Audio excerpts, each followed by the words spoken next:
नमस्कार, आपके साथ मैं हूं अर्पिता आर्य। अमेरिका ने कल वेनेजुएला पर हमला करके पूरी दुनिया को सन्न कर दिया। अमेरिका ने वहां के राष्ट्रपति और उनकी पत्नी को गिरफ्तार कर लिया। निकोलस मादुरो और उनकी पत्नी को आधी रात में अमेरिका लाया गया। अमेरिकी सेना का विमान न्यूयॉर्क के नेशनल गार्ड बेस पर उतरा। कड़ी सुरक्षा के बीच मादुरो को प्लेन से उतारा गया। प्लेन से उतरते वक्त वो लड़खड़ाते दिखे।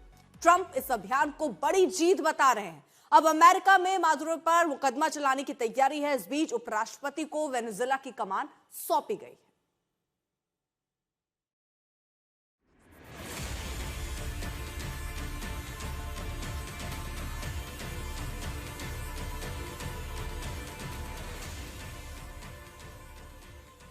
अमेरिकी राष्ट्रपति ट्रंप ने वेनेजुएला के राष्ट्रपति मादुरो की तस्वीर सोशल मीडिया पर साझा की तो यूएस की दुनिया को चौंकाने वाले सैन्य अभियान की कामयाबी की पुष्टि हो गई।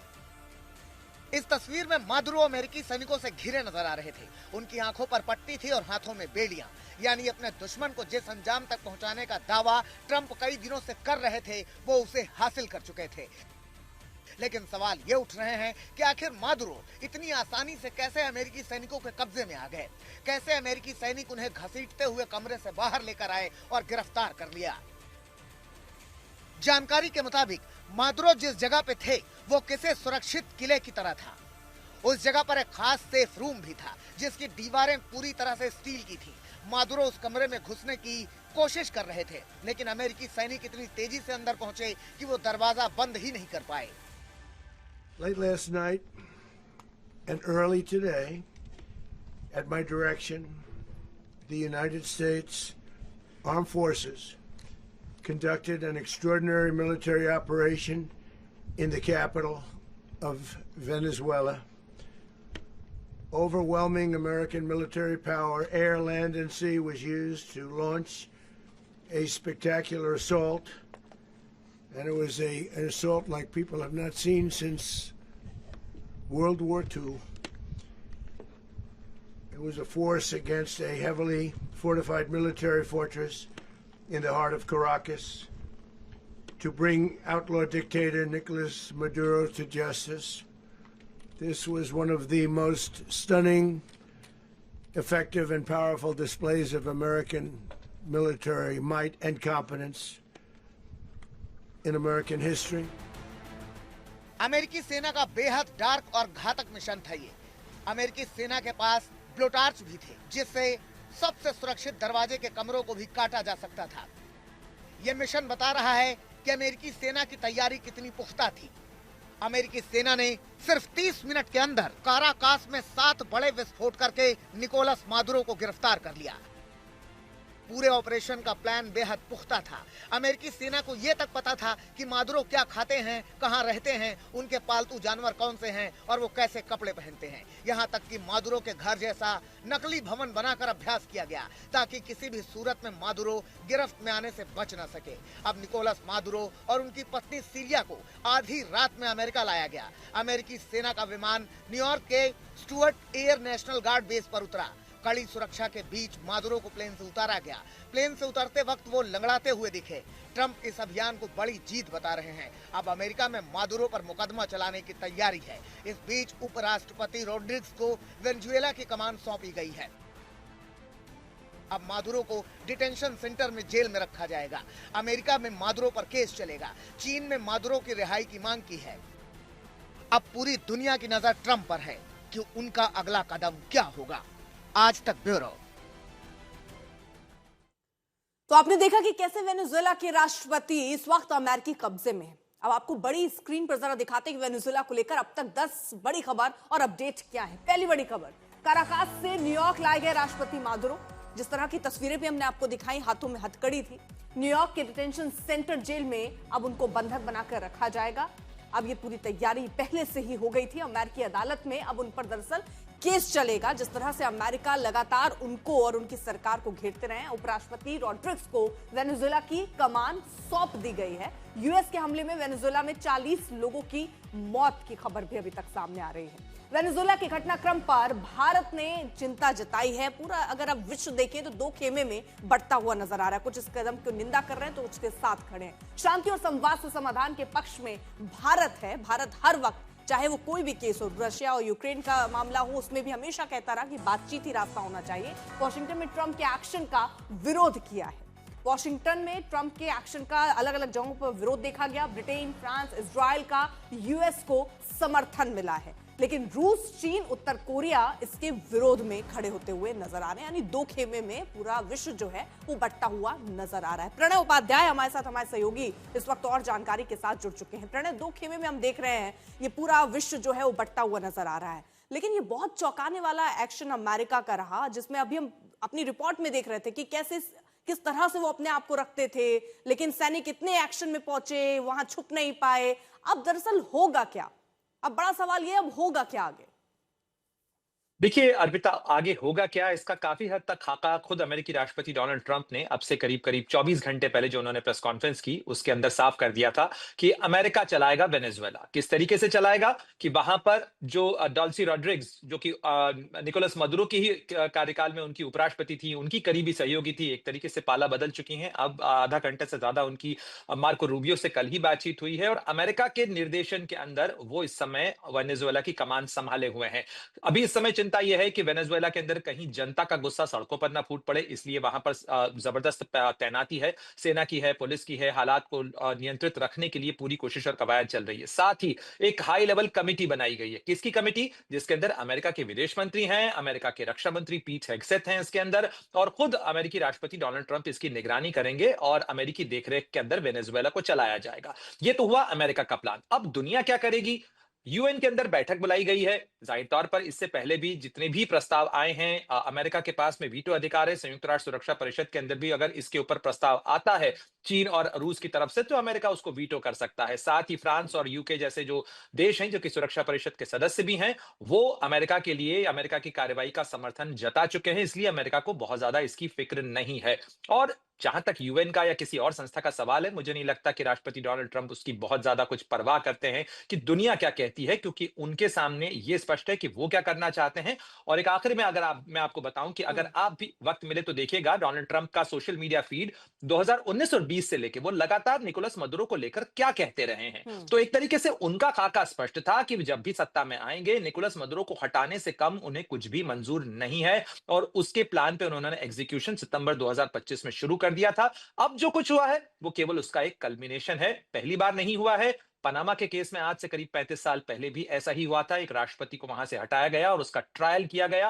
वो अमेरिका की जेल में है, 40 साल की सजा उसे दी गई थी। साथ ही होंडुरास के केस के अंदर भी वहां के राष्ट्रपति को हटाया गया। और रोचक बात यह है अर्पिता कि अमेरिका के राष्ट्रपति पिछले कार्यकाल के अंदर, जो बाइडेन के कार्यकाल में 2022 में हर्नांडीज को, जो कि होंडुरास के राष्ट्रपति थे, उनको सजा दी गई थी। और डोनाल्ड ट्रंप ने सत्ता में आने के बाद लगभग इन्हीं चार्जेस से मुक्त कर दिया हर्नांडीज को, और नवंबर 2025 में उन्हें माफी दे दी।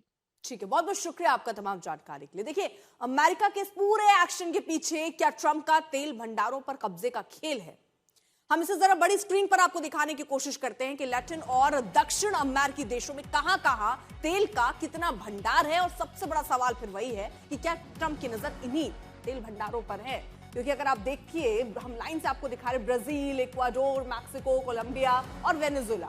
303 अरब बैरल वेनेजुएला में, करीब 15.9 अरब बैरल ब्राजील में, 8.27 अरब बैरल इक्वाडोर में, 7.45 अरब बैरल मैक्सिको में, अर्जेंटीना में 2.48 अरब बैरल। तो ये इतना बड़ा भंडार जो आपको दिख रहा है, तो लैटिन अमेरिकी देशों का तेल भंडार, क्या ट्रंप की इसी पर नजर है? क्योंकि ट्रंप बार बार ये कहते रहे हैं कि जिस तरह से कोकेन या ड्रग्स की सप्लाई होती है उसको एक अलग मुद्दा वो बना रहे हैं, लेकिन क्या वाकई इसके पीछे वो मुद्दा है या ये तेल भंडारण भी एक छुपी वजह हो सकती है? ये भी बड़ा सवाल है। तो ट्रंप के ऑर्डर के बाद कैसे अमेरिका ने अपना पूरा ऑपरेशन चलाया, राष्ट्रपति मादुरो को अपने कब्जे में लिया?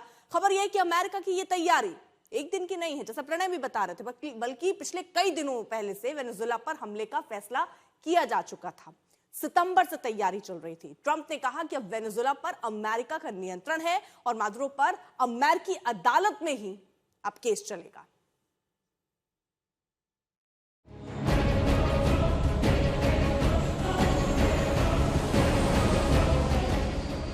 30 मिनट, 40 मौत, 150 विमान। Operation absolute resolve.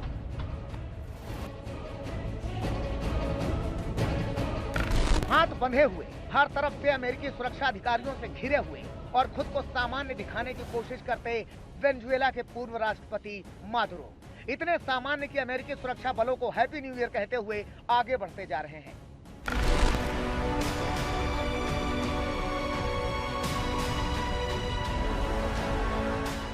ये तस्वीरें देखना ट्रंप के लिए किसी सपने से कम नहीं थी और इस सपने को पूरा करने के लिए वो महीनों से तैयारी कर रहे थे। 1 महीने से ज्यादा वक्त से अमेरिका के 15,000 से ज्यादा सैनिक वेनेजुएला को घेरे हुए थे। उसके जंगी जहाज वेनेजुएला की सीमाओं पर उड़ान भर रहे थे और खुद ट्रंप हमले का काउंटडाउन शुरू होने का ऐलान कर चुके थे। आखिरकार इस सैन्य योजना को अंजाम दे दिया गया और इसका नाम रखा गया ऑपरेशन एब्सोल्यूट रिजॉल्व। महीनों तक इस ऑपरेशन की तैयारी की गई थी, इतनी खुफिया और पुख्ता अंदाज में कि किसी को कानो कान खबर तक नहीं हो पाई कि अमेरिका आखिर चाहता क्या है। मादुरो की हर एक गतिविधि पर नजर रखी गई। यही वजह है कि राजधानी काराकास पर हमले के आधे घंटे के अंदर ही मादुरो और उनकी पत्नी को बंदी बना लिया गया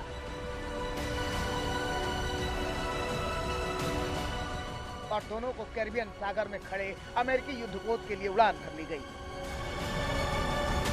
Late last night and early today, at my direction, the United States Armed Forces conducted an extraordinary military operation in the capital of Venezuela. Overwhelming American military power, air, land, and sea, was used to launch a spectacular assault, and it was an assault like people have not seen since World War II.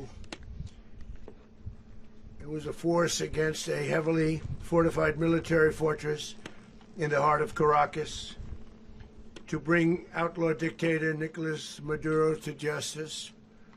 This was one of the most stunning, effective, and powerful displays of American military might and competence in American history. आपको दिखाते हैं कि आखिर Venezuela में बमबारी और Maduro की गिरफ्तारी और अमेरिका लाए जाने का पूरा रूप क्या था।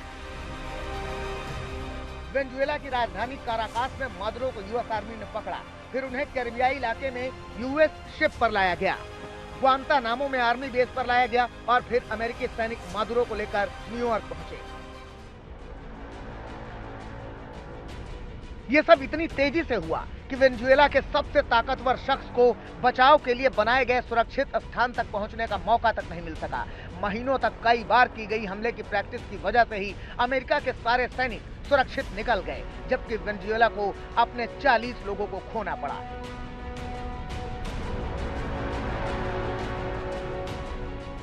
इस अभियान में F-22, F-35, F-18, E-2 और B-1 बॉम्बर जैसे विमान, चिनूक और अपाचे हेलीकॉप्टर समेत कई एयरक्राफ्ट और बड़ी तादाद में ड्रोन भी शामिल थे।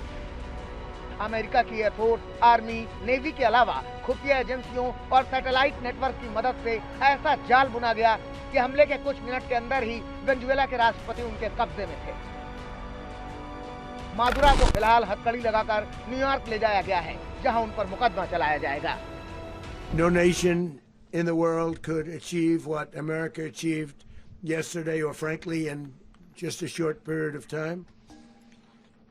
All Venezuelan military capacities were rendered powerless as the men and women of our military, working with U.S. law enforcement, successfully captured Maduro in the dead of night, captured along with his wife,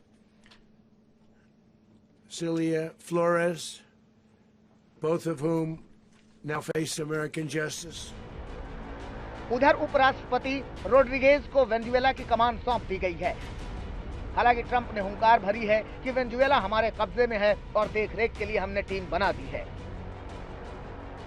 We're going to run the country until such time as we can do a safe, proper, and judicious transition. So we don't want to be involved with having somebody else get in, and we have the same situation that we had for the last long period of years. So we are going to run the country. तेल के खेल से शुरू हुई इस जंग का तो अभी आगाज हुआ है। अमेरिका के इस एक्शन से पूरी दुनिया में हड़कंप मच गया है। भारत फिलहाल पूरे हालात पर नजर रखे हुए है और उसने अपने नागरिकों को सावधान रहने के लिए एडवाइजरी भी जारी की है। आज तक ब्यूरो।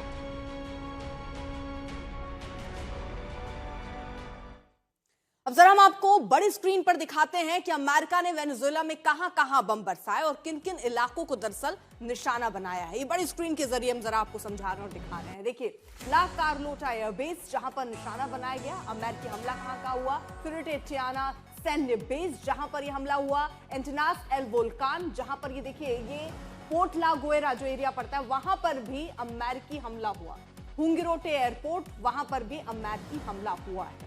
तो ये जगह हमने आपको दिखा दी जहां पर ये हमले हुए। अमेरिका ने वेनेजुएला पर हमला करके उस पर नियंत्रण का दावा किया, लेकिन ट्रंप के इस फैसले के खिलाफ दुनिया के कई देशों में विरोध प्रदर्शन हो रहा है और तो और खुद अमेरिका में भी इसका विरोध हो रहा है। वॉशिंगटन में लोगों ने सड़कों पर उतरकर अपने राष्ट्रपति के फैसले के खिलाफ नारेबाजी की। इसके अलावा वेनेजुएला, इटली, फ्रांस, कोलंबिया और अर्जेंटीना में भी उबाल की तस्वीरें सामने आई। अमेरिका के खिलाफ अलग अलग जगहों पर प्रदर्शन हुआ और अगर देशों में भी देखें तो कई देश इसके अगेंस्ट हैं तो कई इसके समर्थन में खड़े नजर आ रहे हैं। वेनेजुएला पर अमेरिकी हमले के बाद दुनिया दो खेमों में बंट चुकी है, जहां देखिए रूस, चीन, उत्तर कोरिया, ईरान अमेरिकी एक्शन के खिलाफ है, वहीं फ्रांस, इजराइल जैसे देश ट्रंप के साथ हैं। क्या रूस और चीन की निंदा नीति का ट्रंप पर असर पड़ेगा? क्या ट्रंप आगे किसी और भी विरोधी देश पर कब्जा कर सकते हैं? इस रिपोर्ट में देखिए।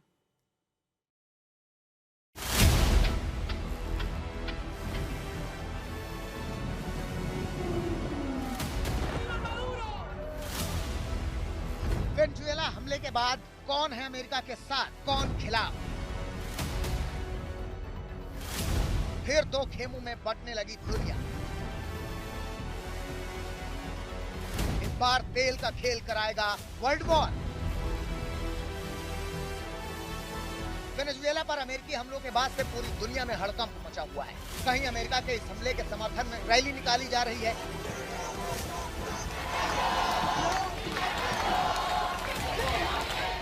तो कहीं इसकी मुखालफत में लाखों लोग सड़कों पर उतर आए हैं।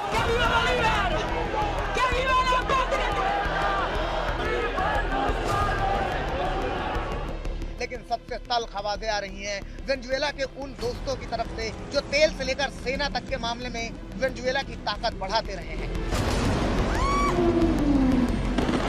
रूस के विदेश मंत्रालय ने बयान में साफ कहा है कि इस तरह के हमलों को सही ठहराने के लिए दिए जा रहे तर्क पूरी तरह निराधार हैं। रूस का मानना है कि मौजूदा हालात में सबसे जरूरी है हालात को और बिगाड़ने से रोकना और बातचीत के जरिए समाधान निकालना। लैटिन अमेरिका को 2014 में घोषित शांति क्षेत्र बना रहना चाहिए और वेनेजुएला को बिना किसी बाहरी, खासकर सैन्य हस्तक्षेप के अपने भविष्य का फैसला करने का पूरा अधिकार है।